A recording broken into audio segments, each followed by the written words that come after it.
आप देख रहे हैं वोट यात्रा। एक ब्रेक के बाद किरण खेर सबसे पहले सेक्टर 38 में पहुंची। वहां पर हालांकि उन्हें 3 बजे पहुंचना था, एक रोड शो करना था, लेकिन प्लान में थोड़ा सा परिवर्तन हो गया। 3:30 वो पहुंची, रोड शो कैंसिल हो गया, एक छोटी सी जनसभा को संबोधित किया। उसके बाद वहां से वो निकली और सेक्टर 22 में आ गई हैं, जहाँ पर आर्मी के कुछ अफसरों से उनकी बातचीत हो रही है। इस वक्त इसी होटल के अंदर ये बातचीत चल रही है। जैसे ही वो बाहर आएंगी, हम ये जानने की कोशिश करेंगे कि आखिरकार ये रोड शो क्यों कैंसिल हुआ और जिस चीज़ की प्लानिंग वो शुरू से लेकर चल रही थी, आखिर उसके अंदर परिवर्तन क्यों आए। बहरहाल आप देखते रहिए वोट यात्रा। आगे हम चलेंगे और देखते हैं कि आगे और कहां कहां किरण खेर पहुंचती हैं, कहां वो लोगों से मिलती हैं या फिर वोट बटोरने के लिए अब और कौन सी कोशिशें वो करती हैं। आर्मी के जवानों से मिलने के बाद किरण खेर के काफिले का सामना हुआ आम आदमी पार्टी के काफिले से। अपने आप में ये बहुत ही दिलचस्प नज़ारा हो गया है। एक तरफ आम आदमी पार्टी की रैली निकल रही है। अरविंद केजरीवाल जो कि आम आदमी पार्टी के संयोजक है, अभी अभी उनका काफिला यहाँ से गुजरा है। और इस तरफ अगर आप देखिए तो यहाँ पर किरण का काफिला बढ़ रहा है आगे।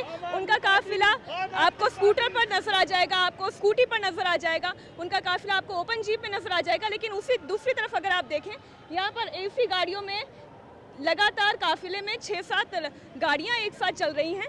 तो इसी से आप अंदाज़ा लगाइए टक्कर यहाँ भी कांटे की होने वाली है, क्योंकि एक तरफ आम आदमी पार्टी के समर्थक है तो वहीं दूसरी तरफ खुद आम आदमी पार्टी के खिलाफ चुनाव लड़ रही बीजेपी की उम्मीदवार किरण खेर हैं। अपने आप में बहुत ही दिलचस्प ये नज़ारा देखने को मिला यहाँ पर। इसके बाद किरण खेर का काफिला पहुंचा सेक्टर 41। यहाँ पर भी किरण खेर ने एक जनसभा को संबोधित किया। जिस दौरान किरण खेर लोगों को संबोधित कर रही थी, उसी दौरान हमने यहाँ के लोगों की समस्याएं जानने की कोशिश की। तो बहुत सारे ऐसे काम बक्सर साहब यहाँ पर करवा सकते थे। सेक्टर 49 के बाद अब हम आ गए हैं सेक्टर 41 में और यहाँ पर किराएदार वेलफेयर सोसाइटी एसोसिएशन नाम से एक सभा चल रही है, चुनावी सभा है। जब तक ये सभा चल रही है तब तक यहाँ पर कुछ महिलाएं मेरे साथ मौजूद हैं, उनसे जानने की कोशिश करते हैं कि वो अपने उम्मीदवार से क्या चाहते हैं। हम ये चाहते हैं कि हमें 20-25 साल हो गए यहाँ पे रहते हुए और हमारा अभी तक कोई मकान का कोई वो नहीं है।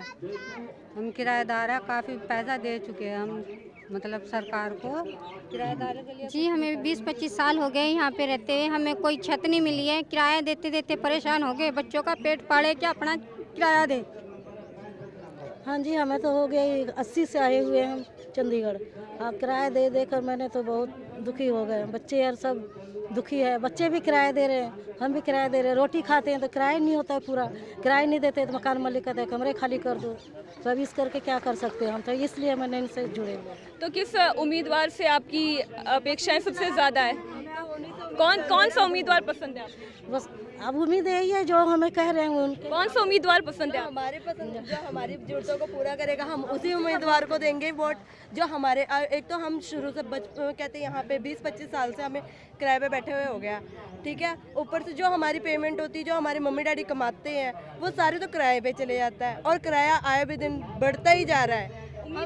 लेकिन उम्मीदवार का नाम आप लोग नहीं ले रहे हैं, कोई बात नहीं, मैं समझ सकती हूँ, कैमरे के सामने नहीं लेना चाह रहे होंगे। लेकिन हाँ, इतना तय है कि इन लोगों की अपनी परेशानी है, इन्हें अपने सर के ऊपर छत चाहिए, किराया दे दे के ये लोग परेशान हो गए हैं। और जो उम्मीदवार इनकी इस परेशानी से इन्हें निजात दिला देगा, वोट उन्हीं को जाएगा। सेक्टर 41 के बाद हमने किरण खेर के साथ उनकी कार में बैठकर चंडीगढ़ की मुख्य समस्याओं के बारे में जाना। सुबह 7 बजे से किरण मैम का कैंपेन शुरू हुआ है और अब कुछ इत्मीनान के पल हमें मिल पाए हैं। आपको मिल पाए हैं, मैं तो अभी भी दूसरी रैली पे हूँ, जा रही हूँ रास्ते में। बिल्कुल, जहाँ जहाँ आप रहेंगे वहाँ वहाँ हम भी आपको फॉलो करते रहेंगे। फील बैड फॉर यू, आप भी थक गई होंगी। अच्छा किरण जी, ये बताइए कि चंडीगढ़ जब आप देखती हैं तो वो कौन से ऐसे मुद्दे हैं जिन्हें आपको मन है कि अब वो आप उठाएं और चंडीगढ़ की उन समस्याओं को आप दूर करें? देखिए, बहुत सारे मुद्दे हैं, मोस्टली जो कॉलोनीज़ और विलेजेस के और आउटलाइन सेक्टर्स के हैं, वो हाउसिंग के मुद्दे हैं। बहुत सारे यहाँ पर कर्मचारियों के मुद्दे हैं, लोगों को घर नहीं मिल रहे, लोगों ने किस्तें भी दी हुई तो भी उनके नाम पे नहीं हो रहे, और जो पूरी किस्तें दे चुके हैं उनको तब भी नहीं मिल रहे घर।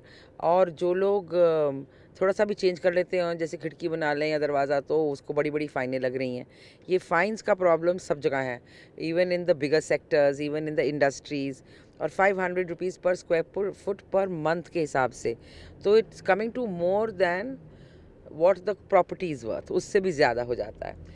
और अगर मैं चंडीगढ़ में देखूं तो चंडीगढ़ में ट्रैफिक प्रॉब्लम्स जो कभी नहीं होती थी, इन्होंने ना तो कोई अंडरग्राउंड बनाई पार्किंग, ना ही कोई अंडर ब्रिजेस बनाए, ना ही कोई मेट्रो लाए जो बोलते थे लाएंगे, सब चीज़ों से कंजेशन बिल्कुल, लगातार ये समस्या भी सामने आई कि है तो 2 राज्यों की राजधानी लेकिन फिर भी कनेक्टिविटी की प्रॉब्लम है। हाँ बहुत है, और इनकी जो पब्लिक ट्रांसपोर्ट सिस्टम है वो भी बेटर होना चाहिए। It's not so good at all. So आप चल क्यों नहीं रहे हैं? गाड़ी पीछे अच्छा, उनको आगे आने दो। फिर हाँ, किरण जी एक और बात बताइए, आप जब अपने प्रतिद्वंदियों को देखती हैं, यहाँ पे 3 महिला उम्मीदवार हैं आपको मिलाते हुए, तो क्या आपको लगता है कि जो तकरीबन 3 लाख के करीब जो महिला मतदाता हैं उनके वोट बट जाएंगे? I don't think so. I think महिला के वोट नहीं बटेंगे। क्यों बटेंगे? महिलाएं मुझे क्योंकि 3 कैंडिडेट हैं, वो भी कंफ्यूज हो जाएंगे कि हम किन्हें वोट दें, कौन उनके लिए बेहतर है। ऐसा नहीं है कि महिला सिर्फ महिला को ही वोट देती है, बहुत सारे पुरुष भी महिलाओं को वोट देते हैं। और मुझे लगता है जो मेन महिला वोट है वो मेरे पास आएगा, बिकॉज़ वो लोग मुझे बहुत प्यार करती हैं, specially because of India's got talent. वो मुझे इतना पसंद करते हैं, मेरी सबसे बड़ी फॉलोइंग महिलाओं में है ऑल ओवर इंडिया। उसकी TRPs और रेटिंग शो की इतनी हाई है सिर्फ लेडीज़ के वगैरह के, और वो हमेशा उसको कहती हैं हम एक बार तो उसे ऑन करते हैं देखने को कि आपने क्या पहना है। तो वो मुझे पता है, वो जहाँ मुझे मिल रही हैं वो गले मिल मिल के जो महिला वोट है उसके बारे में मैं कॉन्फिडेंट हूँ। महिला वोट के बारे में आप कॉन्फिडेंट हो? अगर युवा वोट के बारे में बात की जाए?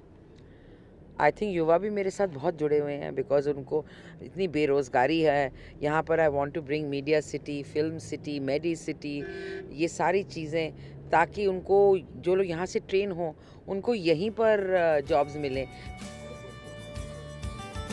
इसके बाद किरण खेर पहुंची सेक्टर 32, जहां पर लोगों ने बुके देकर उनका स्वागत किया, और इसके बाद किरण खेर ने लोगों को संबोधित किया।